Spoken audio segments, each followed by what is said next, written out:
ꯍꯧꯖꯤꯛ ꯑꯩꯈꯣꯏꯅ ꯌꯦꯡꯉꯁꯤ ꯀꯩ ꯏꯪꯂꯤꯁ ꯍꯥꯏꯕꯁꯤ ꯆꯪꯗ ꯌꯥꯗꯕ ꯁꯕꯖꯦꯛ ꯑꯃ ꯑꯣꯏꯕꯅꯤꯅ ꯏꯪꯂꯤꯁ ꯄ꯭ꯔꯦꯛꯇꯤꯁ ꯇꯧꯗꯕ ꯌꯥꯗꯦ ꯄ꯭ꯔꯦꯛꯇꯤꯁꯁꯤ ꯑꯩꯈꯣꯏ ꯍꯧꯖꯤꯛ ꯕꯔꯐꯇꯒꯤ ꯍꯧꯔꯁꯦꯕꯀꯣ ꯀꯣꯏꯁꯟ ꯅꯝꯕꯔ 1ꯒꯤ ꯑꯦꯗ ꯍꯥꯏꯔꯤꯁꯤ ꯍꯤ ꯋꯥꯁ ꯏꯔꯔ ꯈꯜꯂꯣ ꯍꯥꯏꯕꯅꯦꯕ ꯁ꯭ꯄꯣꯔꯇꯤꯡꯗ ꯏꯔꯔ ꯍꯥꯏꯕꯗꯤ ꯍꯤ ꯋꯥꯁ ꯁꯣ ꯏꯟꯀ꯭ꯋꯤꯖꯤꯇꯤꯞ ꯗꯦꯠ ꯍꯤ ꯔꯣꯁ ꯃꯦꯅꯤ ꯀ꯭ꯋꯦꯁꯇꯟꯁ ꯏꯟ ꯗ ꯀ꯭ꯂꯥꯁ ꯍꯥꯏꯕꯅꯦꯕ ꯁꯤꯗ ꯀꯥꯏꯗ ꯂꯥꯟꯕꯅꯣ ꯍꯥꯏꯕꯗꯣ ꯍꯧꯖꯤꯛ ꯃꯌꯥꯝ ꯉꯥꯛꯇꯪ ꯈꯟꯃꯤꯟꯅꯁꯦ ꯍꯤ ꯋꯥꯁ ꯁꯣ ꯏꯟꯀ꯭ꯋꯤꯖꯤꯇꯤꯞ ꯗꯦꯠ ꯕꯔꯐꯅꯦꯕ ꯈꯟꯗꯣꯛꯇꯣꯏꯁꯦ ꯕꯔꯐ ꯂꯥꯟꯕ ꯑꯩꯈꯣꯏ ꯑꯍꯥꯟꯕ ꯇꯧꯗꯣꯏꯁꯦ ꯕꯔꯥꯁꯤ ꯕꯔꯐꯅꯦꯅ ꯈꯜꯂꯨꯕ ꯀꯥꯏꯗ ꯂꯥꯜꯂꯦ ꯍꯥꯏꯕ ꯃꯇꯝꯁꯤꯗ ꯍꯤ ꯔꯣꯁ ꯍꯥꯏꯕꯁꯤꯗ ROSE ꯔꯣꯁ ꯍꯥꯏꯕꯗꯤ ꯀꯩꯅꯣ ꯍꯥꯏ ꯀꯥꯟꯗ ꯇꯨꯝꯕ ꯍꯧꯒꯠꯄꯁꯦ ꯑꯩꯈꯣꯏꯅ ꯒꯦꯠ ꯑꯞ ꯇꯧꯕ ꯇꯨꯝꯕ ꯍꯧꯒꯠꯄꯁꯤ ꯔꯣꯁ ꯀꯣꯏꯕ ꯑꯗꯨꯅ ꯁꯤꯗ ꯃꯥꯅ ꯀꯣꯏꯁꯟ ꯃꯌꯥꯝ ꯇꯨꯝꯕ ꯍꯧꯒꯠꯂꯤ ꯍꯥꯏꯕ ꯌꯥꯗꯦꯗꯅ ꯑꯗꯨꯅ ꯔꯣꯁꯁꯦ ꯀꯩ ꯚꯥꯔꯕꯇ ꯑꯣꯟꯊꯣꯛꯀꯅꯤ ꯔꯦꯁ ꯍꯥꯏꯕꯗꯤ ꯀꯩꯅꯣ ꯀꯣꯏꯁꯟ ꯍꯪꯕꯗꯣ ꯔꯦꯁꯀꯤ ꯁ꯭ꯄꯦꯂꯤꯡ ꯑꯩ ꯏꯔꯛꯀꯦ RAISEDꯗꯣ ꯑꯗꯨꯗꯨꯅꯦꯕ ꯔꯦꯁ ꯑꯣꯀꯦ ꯔꯦꯁꯁꯦ ꯄꯤꯛꯊꯜꯂꯒꯦ ꯑꯣꯀꯦ ꯇꯥꯔꯦ ꯑꯗꯨꯒ ꯁꯨꯝ ꯁꯤꯗ ꯔꯦꯁ RAISED ꯁꯤꯒꯤ ꯔꯦꯁꯁꯤ ꯑꯣꯏꯒꯗꯕꯀꯣ ꯑꯍꯥꯟꯕꯒꯤ ꯔꯣꯃꯥꯟ ꯋꯥꯟꯁꯦ ꯔꯣꯃꯥꯟ ꯋꯥꯟꯁꯤꯀꯣ ꯀꯩ ꯑꯣꯏꯒꯗꯕ ꯍꯤ ꯔꯣꯁ ꯃꯣꯠꯇꯣ ꯍꯧꯖꯤꯛꯀꯤ RAISED ꯔꯦꯁꯇꯨ ꯑꯣꯏꯒꯗꯕ ꯌꯥꯔꯦꯀꯣ ꯅꯝꯕꯔ 2ꯗ ꯌꯦꯡꯉꯁꯤ he was born of poor parents but brought up in an affluent family ꯍꯥꯏꯁꯤꯗ ꯀꯥꯏꯗ ꯂꯥꯟꯕꯅꯣ ꯍꯥꯏꯁꯦ ꯃꯨꯟꯅ ꯌꯦꯡꯕꯤꯌꯨ ꯃꯌꯥꯝꯁꯨ ꯑꯗꯨꯝ ꯃꯨꯟꯅ ꯌꯦꯡꯉꯀꯥꯟꯗ ꯕꯔꯐꯇꯨ ꯃꯨꯟꯅ ꯌꯦꯡꯉꯀꯥꯟꯗ ꯕꯔꯐꯀꯤ ꯑꯁꯤꯗ ꯌꯥꯝ ꯃꯔꯨ ꯑꯣꯏꯔꯤꯁꯦ ꯕꯔꯐꯀꯤ ꯐꯣꯝ ꯑꯩꯈꯣꯏꯒꯤ V1 V2 V3 ꯍꯥꯏꯅ ꯇꯝꯕꯗꯣ ꯄ꯭ꯔꯖꯦꯟ ꯄꯥꯁ ꯄꯥꯔꯇꯤꯁꯤꯄꯜ ꯍꯥꯏꯅꯀꯣ ꯑꯗꯨꯁꯨ ꯌꯥꯝꯅ ꯈꯪꯗꯕ ꯌꯥꯗꯦ ꯑꯗꯨꯒꯤꯗꯃꯛ ꯀꯣꯟꯅ ꯚꯤꯗꯤꯑꯣ ꯑꯃ ꯁꯦꯝꯖꯔꯛꯀꯦ ꯍꯧꯖꯤꯛꯀꯤ ꯑꯣꯏꯅꯗꯤ ꯀꯣꯏꯁꯟ ꯈꯔ ꯅꯩꯅꯁꯤ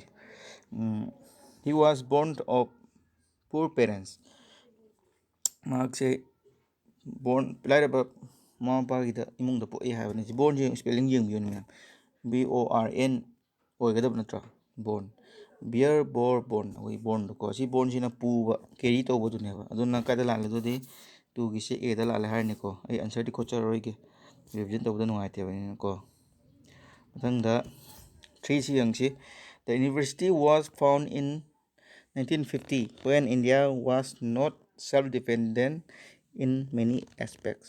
ꯌꯨꯅꯤꯚꯔꯁꯤꯇꯤꯁꯦ ꯐꯥꯎꯟ ꯇꯧꯋꯦ ꯍꯥꯏꯕꯀꯣ ꯍꯥꯏꯗꯤ ꯂꯤꯡꯈꯠꯂꯤ ꯍꯥꯏꯕꯅꯦꯕ ꯁꯤꯗ ꯀꯥꯏꯗ ꯂꯥꯟꯕ ꯃꯥꯜꯂꯤ ꯃꯌꯥꯝ ꯌꯦꯡꯁꯤ ꯌꯨꯅꯤꯚꯔꯁꯤꯇꯤ ꯋꯥꯁ ꯐꯥꯎꯟ ꯍꯥꯏꯕꯁꯦ ꯐꯥꯎꯟꯗꯦꯠ ꯍꯥꯏꯒꯗꯕꯀꯣ ꯋꯥꯁ ꯐꯥꯎꯟꯗꯦꯠ ꯏꯟ 1950 ꯐꯥꯎꯟꯗꯦꯠ ꯏꯟ 1950ꯗ ꯍꯥꯏꯕꯀோ ꯍꯥꯏꯗꯤ ꯀꯩꯒꯤꯅꯣ ꯍꯥꯏ ꯇꯥꯔꯗꯤ ꯑꯩꯈꯣꯏꯒꯤ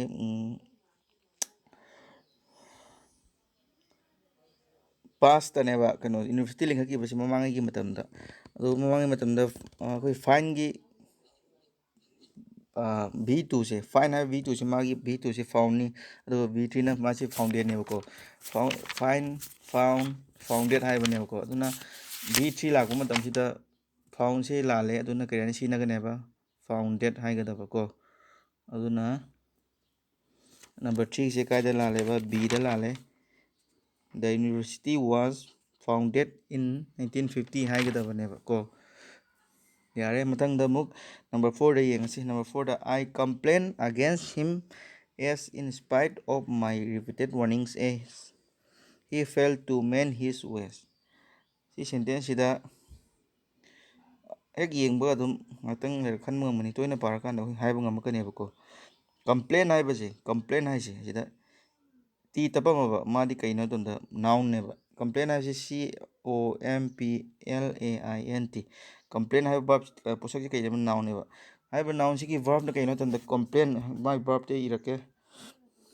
ꯃꯥꯏ ꯚꯔꯕꯇꯤ ꯀꯔꯤ ꯑꯣꯏꯒꯅꯤ ꯍꯥꯏꯕ ꯃꯇꯝꯁꯤꯗ ꯀꯩ ꯑꯣꯏꯒꯅꯤ ꯍꯥꯏꯕ ꯃꯇꯝꯗ ꯀꯣꯝꯄ꯭ꯂꯦꯟ ꯀꯣ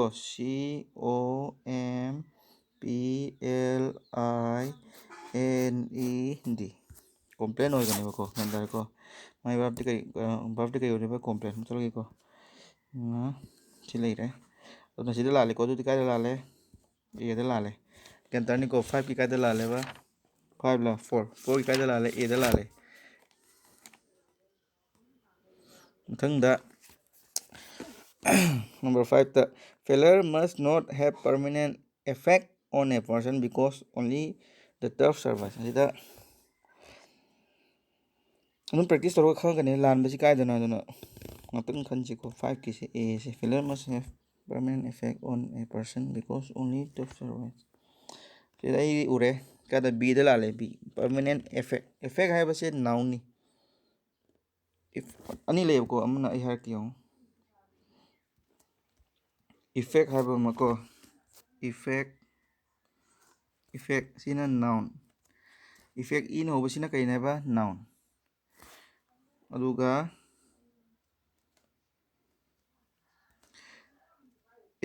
double f e c t effect hai sina kai no verb ne ba gandarba effect hai sina kari verb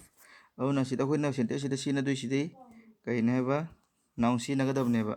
sentence sida kai sina ga dab ne ba noun adudi pirim effect sina verb ne na kai or ne permanent oiba verb sina roiba noun sina ga dab ne effect aduna sida 5 si kada lale tunda b da lale sibu tawrase thabam jab iman ko kara le ko patu